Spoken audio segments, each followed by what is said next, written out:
आइए हम आज की आराधना को शुरू करते हैं और प्रभु की महिमा करते हैं।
प्रार्थना करें।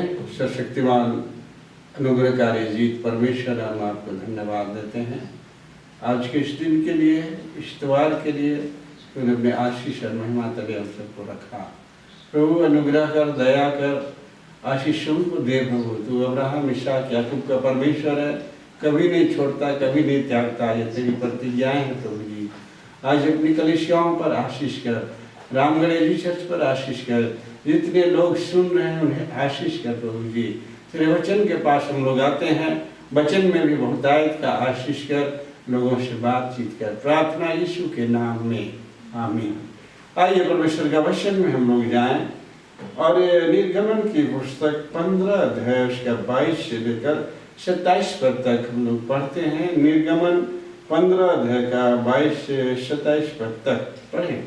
तब मूसा इस्राएलियों को लाल समुद्र से आगे ले गया और वे शूर नाम जंगल में आए और जंगल में जाते हुए 3 दिन तक पानी का सोता ना मिला।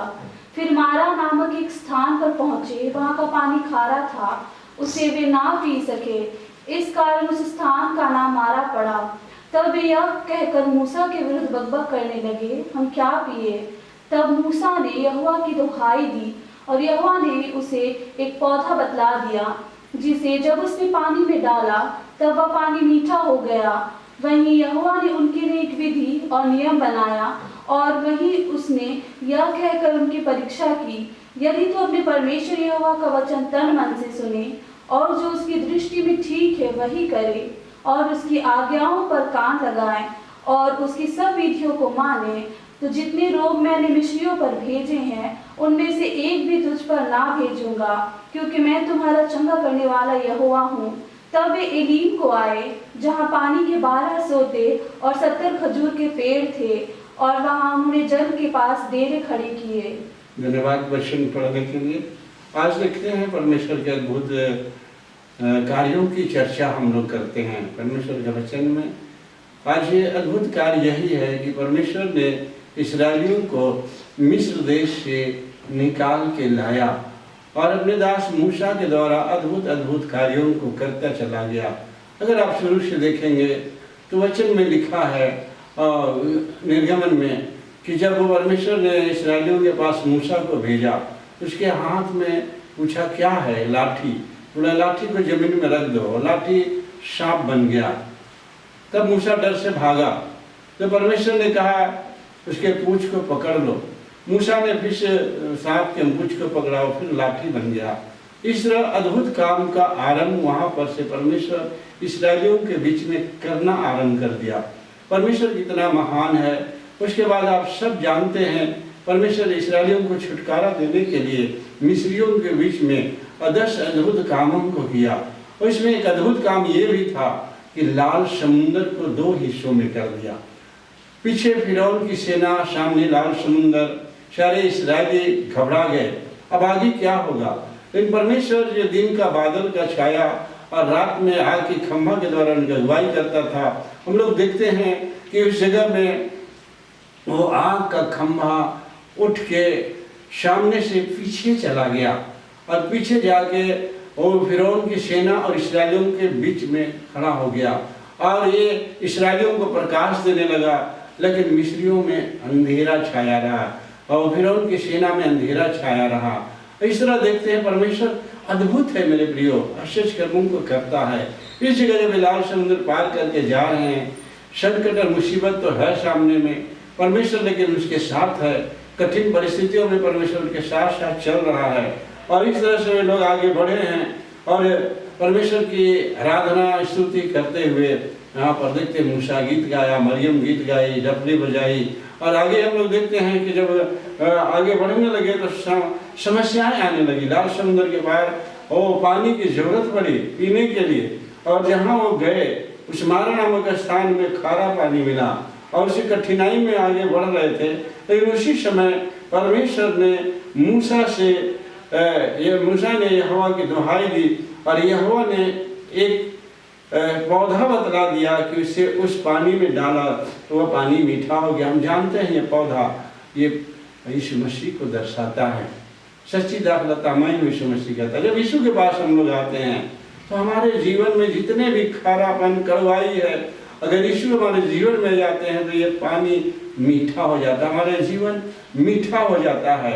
मेरे प्रियो, इन आशीषों को पाने के लिए विशेष लाल समुंदर पार करना है। इसे कहा जाता है बपतिस्मा को लेके पार करना। और उसके बाद परमेश्वर के अद्भुत कार्यों को हम देख पाते हैं।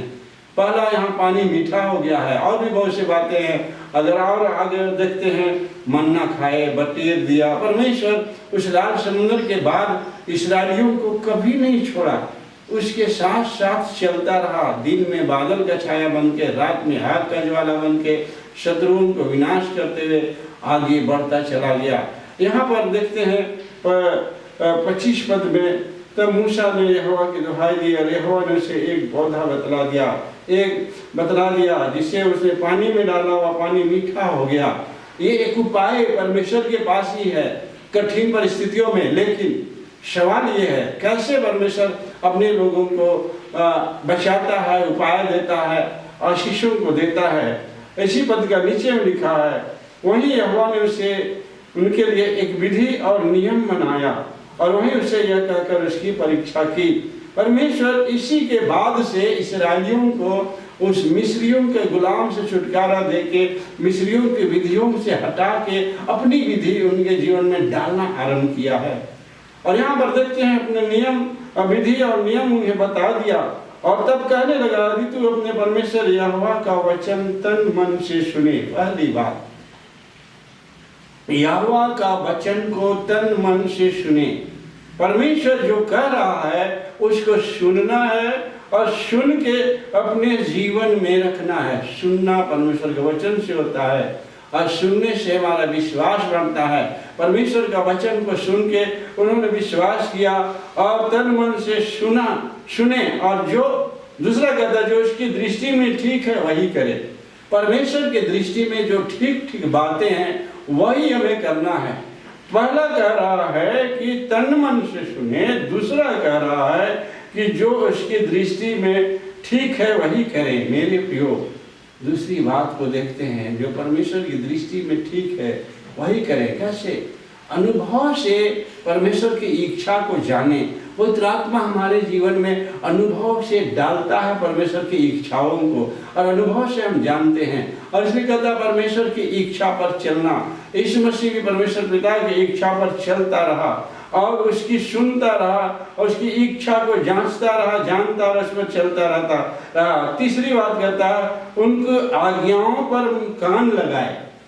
परमेश्वर जो आज्ञा देता है उसमें कान लगाएं, सुन के उसकी आज्ञाओं को अपने जीवन में ग्रहण करके चलते रहें। चौथी बात कहता है, सब विधियों को माने। जो परमेश्वर विधि दे रहा है उनको मानना है। इस्राएली लोग अपने जीवन में इन विधियों में चलते आए। जब तक चलते रहे परमेश्वर उन्हें नहीं छोड़ा, परमेश्वर उनके साथ रहा। जहां उनकी विधियों से हटते थे परमेश्वर क्रोधित हो जाता था। मेरे प्रियो, ऐसा करने से क्या होता है? पांचवी बात जो यहाँ कह रहा है, और जिससे जितने रोग मैंने मिस्रियों पर भेजे हैं उनमें से एक भी तुझ पर ना भेजूंगा। जब हम परमेश्वर की इन चीजों को चलते हैं तो पांचवी बात पूरा होता है। हर तरह के रोग, दुख, संकट, मुसीबत से परमेश्वर हमें बचा के रखता है, नहीं भेजता, क्योंकि मैं तुम्हारा चंगा करने वाला यहोवा हूँ कहता है। रोगों से भी चंगा करने वाला परमेश्वर यहोवा है। अभी का स्थिति में देखिए, चारों तरफ कोरोना वायरस के कारण लोग परेशान हैं, लॉकडाउन होते जा रहा है। आज की स्थिति में मेरे प्रियो, अपने जीवन को परमेश्वर में सौंपेंगे, इससे भी परमेश्वर आशीष दे के बचाएगा, महामारियों से बचाएगा। उसकी प्रतिज्ञा है। अधोलोक के फाटक भी प्रबल नहीं होगी। चेलों को उन बीमारियों पर अधिकार दिया। यीशु मसीह कहा, इस अधिकार सारा स्वर्ग और पृथ्वी का सारा अधिकार मुझे मिला है, और इस तरह अधिकार देके हमें उस काम के लिए भेजा है मेरे प्रियो। और उसमें जब हम परमेश्वर की आज्ञा मानते रहेंगे, चलते रहेंगे, परमेश्वर अपनी आशीषों पर आशीष देता रहेगा। अगर हम विधियों से हटेंगे, आज्ञाओं को नहीं मानेंगे, उसके नियम से दूर हटेंगे, तो हमारे साथ सारे परेशानियां आएगी। लेकिन इन दिनों में मेरे प्रियो, हम जितने अधिक परमेश्वर के नजदीक रहेंगे, 3, 4, 5 बातों को जो आप सुने हैं, बड़ी ध्यान से इस पर चलें। पहला बात फिर से मैं दोहरा दूं, तन मन से सुने। दूसरा, उसकी दृष्टि में ठीक है वही करें। और चौथा, तीसरा, उसकी आज्ञाओं पर कान लगाएं। चौथा, सब विधियों को माने। तब पांचवी बात, वो चंगा, रोगों से चंगा करेगा, आज्ञा नहीं आने देगा। जिस तरह मिस्रियों के घर में मृत्यु आया, लेकिन इस्राएलियों के घर में मृत्यु नहीं आया। मृत्यु से भी रक्षा परमेश्वर हम सबके जीवन में करने वाला है।